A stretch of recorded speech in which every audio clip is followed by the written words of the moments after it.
नमस्कार। आप देख रहे हैं आई इंडिया और मैं हूं पंकज सिंह गौर और आप देख रहे हैं आज आई इंडिया के स्टूडियो में खास मेहमान हैं महोली से भाजपा के विधायक शशांक त्रिवेदी जी। पहले तो आपका स्वागत है। धन्यवाद पंकज जी, बहुत बहुत धन्यवाद आपका और सब स्टूडियो के सभी लोगों का। तो हमारा खास कार्यक्रम विकास का एजेंडा, जिसमें विधायक जी बताएंगे कि अब आने वाले समय में और यदि दोबारा उन्हें जनता चुनती है और फिलहाल तो चुनने के लिए वो काम कर रहे हैं, ऐसे में उनके विकास का क्या एजेंडा रहेगा। तो चर्चा की शुरुआत करते हैं और सबसे पहले शशांक त्रिवेदी जी के बारे में आपको आज हर एक जानकारी बताएंगे। कैसे उन्होंने राजनीति के क्षेत्र में कदम रखा, क्या है उनकी शिक्षा दीक्षा और कहाँ के मूलतः रहने वाले हैं। बहुत सारी बातें हम करेंगे और जानेंगे विधायक जी से आज एक एक बात को। तो शशांक त्रिवेदी जी, हम जानना चाहेंगे आपका मूल जो निवास है वो कहाँ है और आपकी शिक्षा दीक्षा कितनी हुई। मूल निवास में सीतापुर में महोली विधानसभा में ही ब्रह्मावली गांव है, मैं वहां का रहने वाला हूं। मेरी पैदाइश वहीं हुई, बचपन से जो शिक्षा दीक्षा हुई शुरुआत की वो वहीं पर हुई। उसके बाद पिता नौकरी में थे तो बाहर जहाँ जहाँ रहे वहाँ मैं उनके साथ रहा और फिर अंतोगत्वा BE सिविल करके उसके बाद मेरा शिक्षण संपन्न हुआ और उसके बाद मैंने अपना व्यवसाय और फिर समाज सेवा चुना मैंने। परिवार में अगर बात करें तो कौन कौन है, माता पिता और परिवार में कौन कौन है। पिता है परिवार में और माँ है हमारी। ये इनका हमेशा से बचपन से इनका आशीर्वाद रहा। उसके अलावा हम लोग 4 भाई हैं, सबसे बड़ा हूँ मैं, मुझसे छोटे 3 और हैं और हम 3 इंजीनियर हैं और सबसे छोटे वाले हमारे जो सबसे प्रिय हैं वो डॉक्टर हैं। 4 हम लोग भाई हैं और अब तो पूरा क्षेत्र परिवार है हमारा और पूरे विधानसभा क्षेत्र में परिवार की तरह ही अकेले मैं यहाँ पे रह रहा हूँ लगातार और परिवार की तरह सबको मान के पूरा परिवार ही है और वही मुझे प्यार भी मिल रहा है। पत्नी है और 2 बेटे हैं। बेटा MBBS कर रहा है, छोटा बेटा अभी 9th में है। तो भरा पूरा परिवार है और आपने क्षेत्र को परिवार मान लिया है और उसकी सेवा में आप लगे हुए हैं। शशांक जी, ये जानना चाहेंगे कि राजनीति में आपने, चूंकि आप बता चुके हैं शिक्षा दीक्षा के बारे में भी आपने जानकारी दी, राजनीति में कैसे कदम रखा, कैसे आपकी इधर सोच आई। बचपन से ही राजनीति का थोड़ा सा समाज सेवा का था, क्योंकि घर परिवार हमेशा इसी सबसे जुड़ा रहा। ताऊ जी डायरेक्टर भी रहे गन्ना, हमारे यहाँ गन्ना की डायरेक्टरी और ब्लॉक प्रमुखी। ये 2 चुनाव ऐसे रहते हैं कि जो बहुत ही ज़मीनी लेवल के हैं, ज़मीनी स्तर के, और लेकिन इन्हीं से सारा सब क्षेत्र इन्हीं से संचालित होता है। तो ये बचपन से मैं अपने गांव में घर परिवार में देखता था। उसके अलावा विधायक, सांसद जी, मंत्री जी, कई सारे लोग आए घर परिवार में आते थे। तो एक जो मैं ने देखा उनके कार्य करने की क्षमता, शैली, हमारे जनार्दन चाचा हुए, हमारी राजेंद्र जी हुई, हर पार्टी के अलग अलग लोग, शिवसेवक दीक्षित जी थे, कई तरीके के पार्टी के लोग आए, सब लोग आते थे। तो सबसे मिलके जो लगता था कि समाज सेवा करना बहुत अच्छा रहेगा। अगर पढ़ाई करके उसके बाद भी समाज सेवा अगर आ गए तो वो समाज के लिए भी अच्छा रहेगा और स्वयं के लिए इसलिए अच्छा रहेगा क्योंकि जो हम करना चाहते हैं वो हम कर पा रहे हैं। तो इसलिए राजनीति में आना हुआ। तो शिक्षित हुए पहले और फिर समाज सेवा की तरफ रुख हुआ। परिवार के लोग राजनीति में थे, उनको देखा और तमाम समाज के लोग ऐसे थे जिनसे आपने प्रेरणा ली और इस तरफ रुख हुआ। 4.5 साल आपको हो गया। इसमें एक छोटा सा किस्सा भी मैं बताना चाहता हूँ। जी जी बिल्कुल। 12th पास किया मैंने, कॉल्विन तलकेदार्स कॉलेज है लखनऊ में। तो वहाँ से जब मैंने 12th पास किया तो उसके बाद मैंने पिताजी से कहा कि मुझे अब राजनीति करनी है। तो पिताजी ने, जो पिता का हक होता है, तो पूरा हक उन्होंने उसी समय पहले निकाला और रिजल्ट बाद में देखा। तो मैंने कहा आप देख तो लीजिए, आपने पहले ही कहने लगे नहीं अब तुम राजनीति ही करो। उसके बाद जब मुझे लगा, फिर उन्होंने बैठाला, मेरे ताऊ जी हैं सीतापुर में ही रहते हैं, वकालत करते हैं। तो इन लोगों ने जब मुझे बैठा के कहा और समझाया कि अभी हमारे घर में हर कोई ग्रेजुएट हुआ है, हर कोई पढ़ाई लिखाई करके ही उसके शिक्षित होके उसके बाद किसी भी उसमें जाएंगे तो शिक्षित होके ही जाएं। तो तब मेरी भी समझ में आया कि शिक्षा ही सर्वोपरि है, और उसके बाद ही हम फिर समाज सेवा में उतरे। और उन्होंने ये भी बताया राजनीति नहीं है, ये समाज सेवा है, अगर समाज सेवा कर सकते हो तब तो आना। फिर बीटेक किया और उसके बाद में आज जैसा बताया मैंने आप लोगों के बीच में सबके अपने क्षेत्र में आ गया मैं। तो आपके विधायक शिक्षित हैं, पहले इन्होंने पूरी शिक्षा ली, उसके बाद समाज सेवा की तरफ रुख किया और इन्होंने राजनीति को समाज सेवा माना है। ये बहुत बड़ी बात है जैसा कि आप कह रहे हैं। ये जानना चाहेंगे 4.5 साल हो गए, 4.5 साल में चूंकि महोली विधानसभा जो है 2014 में परसीमन के बाद 9 से जीत हुई, और आपको बता दें कि पहली बार यहाँ पर समाजवादी पार्टी ने झंडा फहराया, उसके बाद भाजपा की ओर से आपने झंडा फहराने का काम किया। इस दौरान 4.5 साल में आपने क्षेत्र को खूब मथा, क्षेत्र को खूब जान लिया है। ऐसे में बहुत सारी आपने घोषणाएं भी की होंगी और बहुत सारे विकास कार्य कराने के वादे किए। कौन कौन से विकास कार्य जो आपने करा दिए हैं और कौन कौन से आपके विकास कार्य अधूरे हैं जिनको कराने की आपकी तमन्ना है? भारतीय जनता पार्टी विकास के लिए सबसे उत्तम पार्टी है, और मैं इस पार्टी का मैं विधायक हूँ, मैं कार्यकर्ता हूँ, मैं इस नाते नहीं कह रहा हूँ। ये आप सारी पार्टियों का जब आकलन करेंगे तो कहीं पर किसी चीज़ को प्राथमिकता दी जाती है, कहीं किसी दूसरी चीज़ को प्राथमिकता दी जाती है, कहीं जाति पात है, कहीं लेन देन है। लेकिन भारतीय जनता पार्टी एकमात्र एक ऐसी पार्टी है कि जिसमें केवल और केवल विकास को और शिक्षा को महत्व हमेशा से दिया गया है। महोली विधानसभा जब मैंने क्षेत्र में आया मैं, और मैंने देखा चुनाव के समय विधायक बनने के पहले जब भारतीय जनता पार्टी ने प्रत्याशिता दी और क्षेत्र के लोगों से अपने लोगों से जब मैं घर घर जाके मिला तो देखता था कि कई जगह सड़कें बहुत ख़राब थीं, कई जगह लोगों को कहना था कि बत्ती नहीं आ रही है, कई जगह लोगों का कहना था कि रात में दिन में भी महिला बेटियों का निकलना माँ बेटियों का बड़ा दुश्वार हो रहा है। तो ये सारी चीज़ें देखते हुए उसके बाद हमारे यहाँ एक मुद्दा, बहुत बड़ा मुद्दा है, और वो है वहाँ पे कोई स्कूल नहीं था, वहाँ पे कोई चीनी मिल हमारी जो बचपन से मैं देखता चला आ रहा था। जब मैं गांव में रहा और महोली में आता था तो लखनऊ हजरतगंज से ज़्यादा महोली रोशन होता था। तो उस समय के जो चीनी मिल चलती थी वो भी बंद हुई।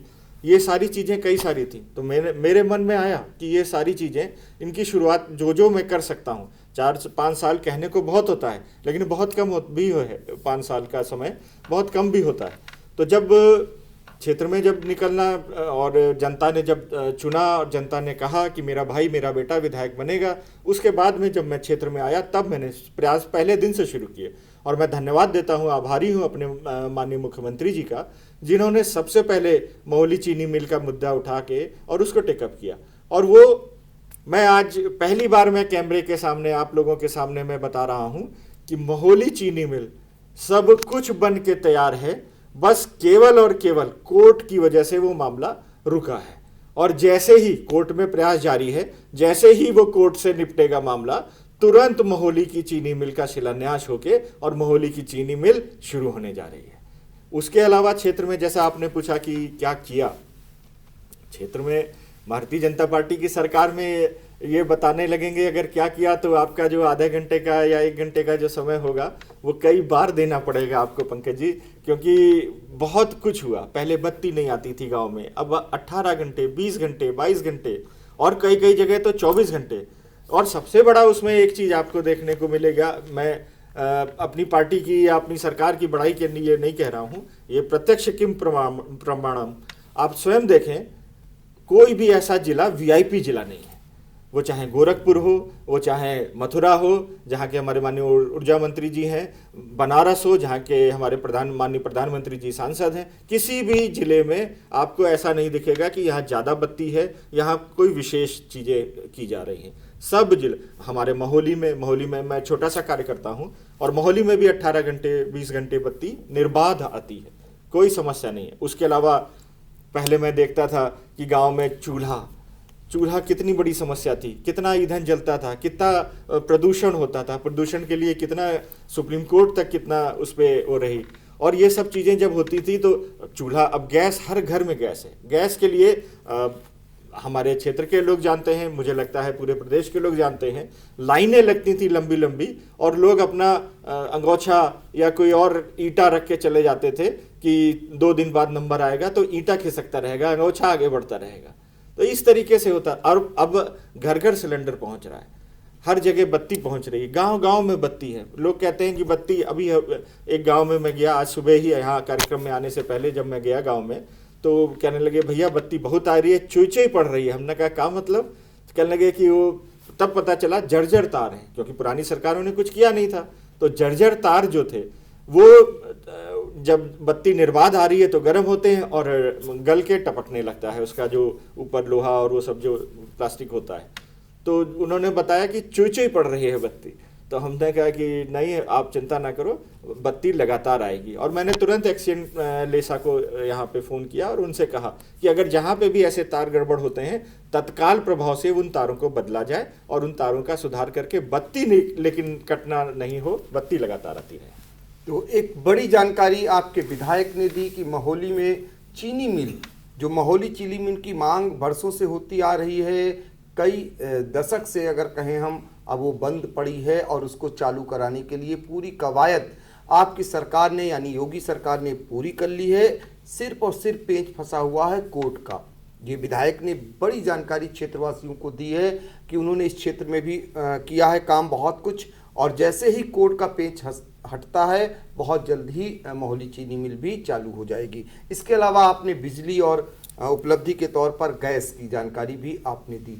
शिक्षा एक बहुत बड़ा विषय होता है, और चिकित्सा, और इसके अलावा फायर ब्रिगेड जो कहते हैं, और यातायात, ये ऐसे विषय होते हैं जो आम जन से जुड़े होते हैं। इस क्षेत्र के लिए, इस क्षेत्र में कुछ आपके द्वारा किया गया? फायर ब्रिगेड वहाँ पर एक स्थापना के लिए गया है, मामला यहाँ से जा चुका है। पूर्व में उसके लिए प्रस्ताव गया था और गांव चिन्हित वो ऐसा किया गया कि जहाँ पर ये फायर ब्रिगेड जाने की बहुत समस्या है। तो इस वजह से उस गांव को चिन्हित ना करके महोली नगर में उसका प्रयास करके वहाँ पे लाने की प्रयास है, और बहुत शीघ्र वहाँ पर फायर ब्रिगेड का शुरुआत होने की संभावना है। उसके अलावा आपने बताया शिक्षा के क्षेत्र में, शिक्षा के क्षेत्र में जो हमारे पिछड़ा है, जो हमारे आर्थिक पिछड़े हैं, जो हमारे माइनॉरिटी के भाई हैं बहन हैं, जो हम बच्चे हैं, जो हमारे अनुसूचित जाति जनजाति के बच्चे हैं, उनके लिए हमारे माननीय मुख्यमंत्री जी ने और हमारे समाज कल्याण मंत्री जी ने एक महोली में भगवानपुर ग्रांट नाम गांव है, वहाँ पर उन्होंने एक 12वीं तक का आवासीय विद्यालय घोषित कर दिया है, सैंक्शन हो गया है, और उसका बहुत शीघ्र शिलान्यास होने जा रहा है। वो आवासीय विद्यालय होगा, वहाँ पे बच्चों को कुछ नहीं केवल एडमिशन कराना है, पहले से लेके और 12वीं तक उनकी वहीं पे शिक्षा होगी। रहना, खाना, कपड़े, साबुन, सारी सुविधाएं वहाँ पे, किताबें, कॉपी सब सरकार की तरफ से मुफ्त में दी जाएंगी, उसमें एक भी रुपया उनका नहीं लगना है। और जो पिछड़े हैं, जो गरीब हैं, जो आर्थिक रूप से गरीब हैं, किसी भी जाति के हों, उनके लिए वो विद्यालय 12वीं तक का विद्यालय बहुत जल्दी ही शिलान्यास होके और शुरू होने जा रहा है। उसके अलावा आपने बताया अस्पताल, स्वास्थ्य बहुत जरूरी है। स्वास्थ्य के लिए चाहे आप पिसावा मेरी CSC है महोली विधानसभा में, हमारे यहाँ एलिया CSC है महोली विधानसभा में, हमारे यहाँ महोली CSC है, और इन तीनों में सब बहुत अच्छे से वैक्सीनेशन का अभी जैसे चल रहा है, कोविड वैक्सीनेशन का चल रहा है। और मुझे कहते हुए गर्व है कि महोली विधानसभा का महोली CSC इस समय या तो नंबर 1 पे रहता है वैक्सीनेशन में, नहीं तो नंबर 2 पे, पहले और दूसरे पायदान पे ही रहा है।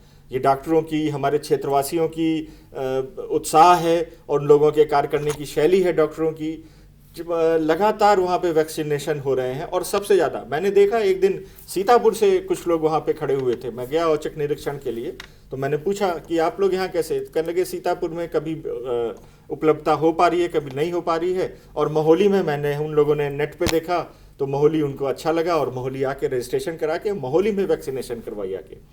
और उसके अलावा माननीय स्वास्थ्य मंत्री जी, माननीय मुख्यमंत्री जी से जब मैंने यहाँ पर एक कहा कि एक अस्पताल और होना चाहिए, तो उन्होंने ब्रह्मावली गांव है, ब्रह्मावली गांव के पास में ही नरनी गांव में एक चिकित्सालय सीएससी वहां पर स्थापना के लिए दे दिया है। और मैं आपको आज आपके माध्यम से, चैनल के माध्यम से प्रथम बार अपनी क्षेत्र की जनता को बताना चाहता हूं कि उसका छत तक निर्माण कार्य पूर्ण हो चुका है और बहुत ही शीघ्र वो अस्पताल आपको चालू होके जनता को लोकार्पण होके जनता को अर्पित हो जाएगा। जनता के लिए बहुत जल्दी, बहुत शीघ्र नरनी में सीएससी शुरू होने जा रहा है। तो एक और उपलब्धि महोली विधानसभा क्षेत्र वासियों के लिए विधायक ने दी है। जैसा कि विधायक शशांक त्रिवेदी ने बताया कि नरनी में सीएससी बहुत जल्द जनता के लिए समर्पित होगी और उसकी कम से कम स्लेब पड़ चुकी है और वो आपको बहुत जल्दी सौगात मिलने वाली है। ये तो विधायक जी आपके 4.5 साल का कार्यकाल, आपने काफ़ी मथा है महोली विधानसभा क्षेत्र को, काफ़ी करीब से देखा है और यही कारण है कि अभी विधायक का चुनाव होने में समय है, लेकिन आपने अपने क्षेत्र के मिनी विधायकों को आपने बना लिया है ब्लॉक प्रमुख, यानी मिनी विधायक ब्लॉक प्रमुख कहे जाते हैं जिन्हें दर्जा दिया जाता है। उनमें आपने तीनों ब्लॉक में झंडा फहराने का काम किया। ये कैसे सबको संभव हुआ? देखिए, जनता भारतीय जनता पार्टी की नीतियों में विश्वास करती है। जनता को मालूम है कि भारतीय जनता पार्टी ने एक प्रत्याशी दिया और 4.5 साल में उस प्रत्याशी, वो जो जनता ने उनको जिताया, विधायक बनाया, और जब वो 4.5 साल बीतने के बाद भी काजल की कोठरी में बगैर कालिक के बैठे हुए हैं, उसके बाद भी कोई दाग नहीं लगा, कोई आक्षेप नहीं लगा, तो जनता को लगता है कि भारतीय जनता पार्टी जो भी प्रत्याशी देती है, पार्टी की तरफ से आता है, जो भी प्रत्याशी आएगा वो सुविचार वाला और अच्छे कर्म करने वाला होगा। पार्टी ने घोषणा की, 2 जगह निर्विरोध हो गए और 1 जगह चुनाव हुआ, और चुनाव में भी और बहुत ही स्पष्ट, बहुत ही निष्पक्ष, बहुत ही साफ चुनाव हुआ, क्योंकि वहाँ पे मीडिया भी थी, वहाँ पे वकील लोग भी थे, वहाँ पे पूर्व विधायक भी थे और भी प्रत्याशी पूर्व रह चुके हैं, वो सारे लोग वहाँ पे उस समय थे। और मैंने भी कहा, मैं दूर रह के मैंने कहा वहाँ पे लोगों से, जनता से, कि निष्पक्ष चुनाव होगा, उसमें कोई भी कहीं पे भी आंच नहीं आएगी, ना किसी जनता के ऊपर, ना अधिकारी के ऊपर, और ना पूर्व के जो लोग हैं वो भी निश्चिंत रहें। महोली विधानसभा में जो पहले कभी घटनाएं हुई होंगी तो हुई होंगी, लेकिन अब महोली विधानसभा में एकदम निष्पक्ष कार्यकाल चल रहा है पिछले 4.5 साल से, क्योंकि योगी जी की सरकार है, केंद्र में मोदी जी की सरकार है, दोनों को जनता के लिए, और यहाँ पे आपकी सरकार है, जनता की सरकार है महोली विधानसभा में, तो जनता के लिए, जनता को और जनता का सब समर्पित है। विधायक जी, चूंकि चुनाव बहुत ही करीब हैं और आप लोगों ने तैयारियां भी तेज कर दी हैं और जनता आपको दोबारा विधायक बनाती है, तो बहुत सारे अरमान हैं इस क्षेत्र के लिए जो अधूरे आपके मन में होंगे। आपने एक खाका बनाया होगा कि इस बार विधायक बनने के बाद हम ये चीज़ें जो अधूरी रह गई थी, ये चीज़ें कराएंगे। तो जनता ये भी जानना चाहेगी कि आपको जब दोबारा वो चुनेगी तो क्या क्या क्षेत्र में आप कराने की सोच रहे हैं? अगली बार अगर जनता का आशीर्वाद मिलता है और क्षेत्र के लोगों को अगर मेरा काम पिछला 5 साल का पसंद आएगा, तभी वो आगे बढ़ेंगे, क्योंकि अब जनता जागरूक हो चुकी है। अब वो जानती है कि किस तरीके से कोई भी जनप्रतिनिधि हो, किस तरीके से उन्होंने क्या किया पिछले 5 साल में। हर चीज़ आप लोगों के माध्यम से एक बार किया, एक चीज़ें पता रहती हैं जनता को, तो जनता जानती है कि क्या। और मेरा जो लक्ष्य है, महोली विधानसभा मेरे घर की विधानसभा है, क्योंकि मैंने अपने गांव में अंत्येष्टि स्थल इसीलिए सुधरवा के वो कराया कि जब मेरी अंतिम समय हो तो मैं कहीं और ना जाके मैं अपने ब्रह्मावली गांव में ही रहूं, कहीं पे भी ना, मैं क्षेत्र में रहूं, महोली में रहूं, महोली से बाहर नहीं जाना। तो मुझे समाज सेवा तो कर रहा हूं, लेकिन राजनीति नहीं करनी। मुझे ये करना है अपने क्षेत्र में। अभी चीनी मिल मेरा बहुत बड़ा लक्ष्य है, उसके बाद डिग्री कॉलेज, महोली विधानसभा में डिग्री कॉलेज की, राजकीय डिग्री कॉलेज के लिए पूरी तरीके से प्रयासरत हूँ। और एक मेरा और सपना है महोली विधानसभा के लिए कि एक बड़ा उद्योग यहाँ पर, चीनी मिल तो शुरू हो जाएगी तो ठीक है, वो शुरू होने के बाद उसमें उद्योग मिलेगा, लेकिन उसके अलावा भी एक मेरा ये सपना है और मैंने प्रयास किया। अगर ये 2 साल, 1.5-2 साल कोविड में ना निकले होते, कोरोना में ना निकले होते, तो आप विश्वास करिए पंकज जी, और मैं क्षेत्र के लोगों से भी कहना चाहता हूं कि वे महोली विधानसभा में कोई ना कोई उद्योग, एक बड़ा उद्योग लग चुका होता, क्योंकि बहुत ही सुलभ क्षेत्र है हमारा। और बहुत सीधे साधे हमारे क्षेत्र के लोग हैं। हाईवे, नेशनल हाईवे पे है, रेलवे लाइन वहीं से निकल रही है, जमीन पर्याप्त मात्रा में उपलब्ध है, मौसम अनुकूल है हर चीज़ का। लेकिन कुछ कारणों से 2 साल कोरोना में निकले, उसके बाद शुरुआत में चीज़ें कुछ आई, कुछ नहीं आ पाई, और कुछ पाइपलाइन में हैं चीज़ें। हो सकता है कि उनकी शुरुआत हो जाए, और अगर नहीं हो पाई तो 22 में के बाद जैसे ही जनता जिसको भी चुनती है, 22 के बाद में, चुनाव के तुरंत बाद में आपको दिखेगा कि यहाँ एक उद्योग, बहुत बड़ा उद्योग धंधा, उद्योग व्यवसाय यहाँ पर शुरू होने के लिए प्रक्रिया में आ चुका है। कल माननीय वित्त मंत्री जी से मैंने बात की इसी विषय पे, और जब उन्होंने कहा, उन्होंने सुना, तो वहाँ पे एक अबू धाबी के बैठे हुए थे, तो उनको जब ये पता चला कि वहीं पे नेशनल हाईवे और दिल्ली का नेशनल हाईवे है, वो उसी पे रेलवे लाइन भी है, पास ही पास सब हैं, और कहीं दूर नहीं जाना है, और पर्याप्त मात्रा में जमीन उपलब्ध है, तो उन्होंने भी कहा, कहने लगे कि हम वहाँ पे इंडस्ट्री लगाने के लिए हैं, और जो प्रोसेस होगी, और वो उन्होंने प्रक्रिया शुरुआत कर दी है। उसके अलावा मैं एक चीज़ और बताना चाहता हूँ। अभी माननीय वित्त मंत्री जी से मैं मिला था कल, जब तो मैं मिलने उनसे गया था मोहाली में रजिस्ट्री ऑफिस के लिए।